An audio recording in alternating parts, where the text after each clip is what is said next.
Hey guys, and welcome back to How Logical. In this tutorial, we're gonna look at how to hide our location in Badoo. Now let's begin. Do note that I have already logged into my account.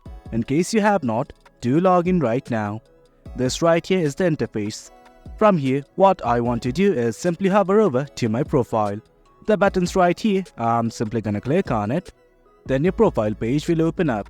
From here, let's go to settings. At the top right, here is a gear-like icon, simply click on it.